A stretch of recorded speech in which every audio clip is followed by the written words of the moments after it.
सात गुड़ और सात गोबर की अनसुनी कहानी। जी हाँ दोस्तों, आज की कहानी का शीर्षक यही है।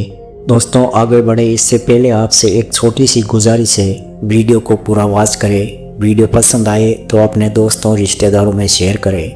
हो सके तो एक प्यारा सा कमेंट ज़रूर करें। चैनल पर नए हैं तो चैनल को सब्सक्राइब कर लें। आइए देर किस बात की, सुनते हैं आज की कहानी।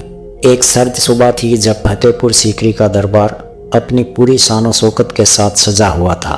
बादशाह अकबर अपने सोने चांदी से जड़े हुए सिंहासन पर विराजमान थे। दरबार में बीरबल, अब्दुल फजल, तानसेन और कई अन्य नवरत्न मौजूद थे। तभी दरबार का माहौल बदल गया जब एक पड़ोसी राज्य मेवाड़ का एक राजदूत अपनी टोली के साथ आया।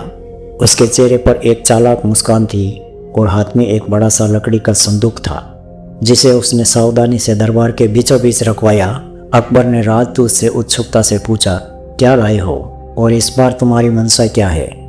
राजदूत ने सिर झुकाकर अभिवादन किया और बोला, जहाँपनाह, मैंने सुना है कि आपके दरबार में बीरबल नाम का एक व्यक्ति है जिसकी बुद्धि की सारी दुनिया में चर्चा है। मैं उनकी परीक्षा लेने आया हूँ। मेरे पास एक पहेली है जिसे हल करना आसान नहीं। अगर बीरबल इसे हल कर लें तो मैं मान लूँगा कि उनकी बुद्धि वाकई बेमिसाल है। अकबर ने बीरबल की ओर देखा।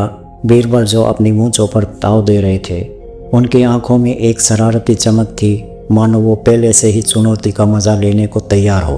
अकबर ने हंसते हुए कहा, बीरबल क्या कहते हो, तैयार हो इस राजदूत की पहेली का जवाब देने के लिए? बीरबल ने हाथ जोड़कर कहा, हुजूर, आपकी इजाज़त हो तो मैं इस पहेली को सुनना चाहूँगा। राजदूत ने संदूक खोला। उसमें 14 गोल मटोल ढेले थे जो बिल्कुल एक जैसे दिख रहे थे।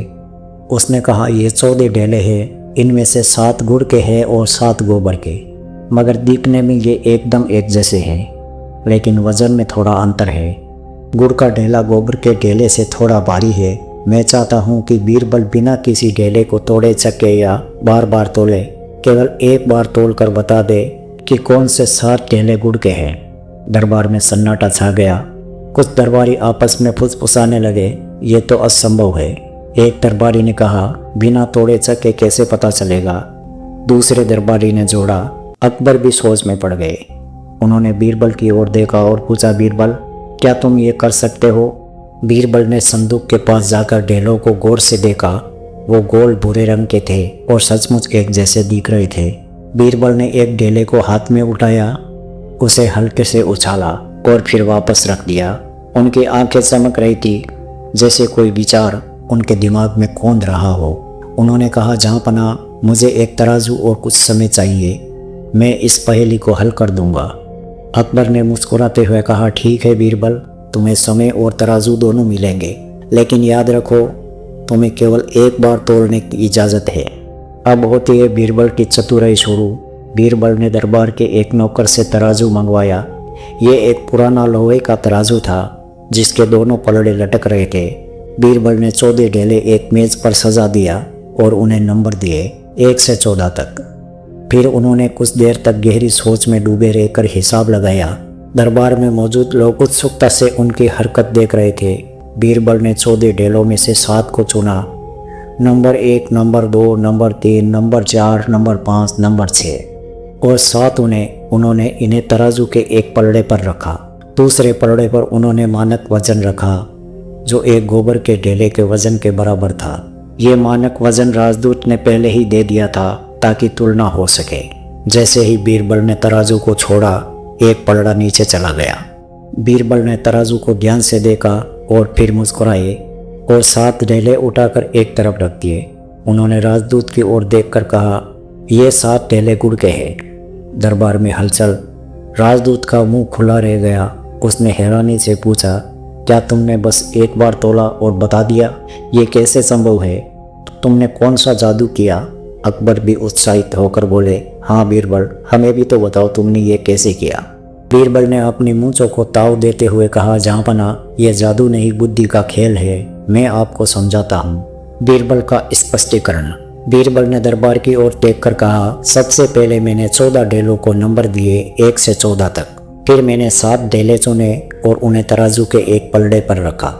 दूसरे पलड़े पर मैंने एक मानक वजन रखा जो गोबर के ढेले के वजन के बराबर था। अब अगर मेरे चुने हुए 7 ढेले सभी गोबर के होते तो तराजू का वजन बराबर रहता, लेकिन ऐसा नहीं हुआ।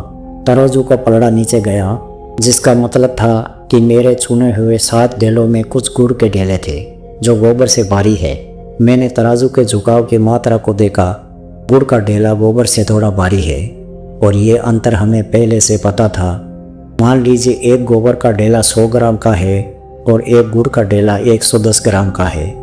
अगर मैंने 7 गोबर के ढेले तोले होते तो वज़न 700 ग्राम होता, लेकिन अगर मेरे 7 ढेलों में कह लीजिए 4 गुड़ के और 3 गोबर के थे तो वज़न होता 4 गुना 110 प्लस 3 गुना 100 बराबर 440 प्लस 300 बराबर 740 ग्राम।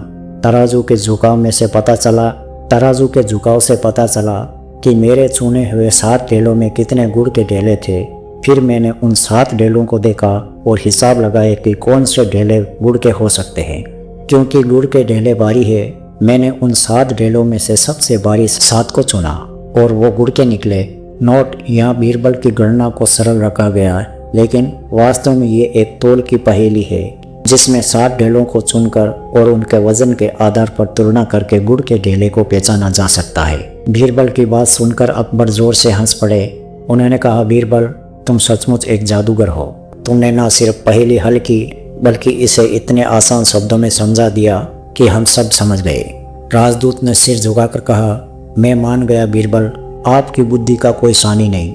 मैं अपने राजा को बताऊंगा कि अकबर के दरबार में बुद्धि का सूरज चमकता है। अकबर ने बीरबल को एक सोने का हार भेंट किया और दरबार में तालियां गूंज उठी। तानसेन ने हंसते हुए कहा, बीरबल, अगर तुम संगीत में भी उतने ही अच्छे होते तो मैं अपनी सरगम छोड़कर तुम्हारे पास पढ़ने आता। बीरबल ने हंसकर जवाब दिया, तानसेन जी, मैं तो बस बुद्धि की सरगम बजाता हूँ, संगीत का जादू आप पर छोड़ता हूँ। कहानी का सार, इस कहानी में बीरबल ने अपनी तार्किक बुद्धि और चतुराई से एक असंभव लगने वाली पहेली को हल कर दिया। यह कहानी उनके हास्य, आत्मविश्वास और दरबार में उनकी अनोखी उपस्थिति को दर्शाती है।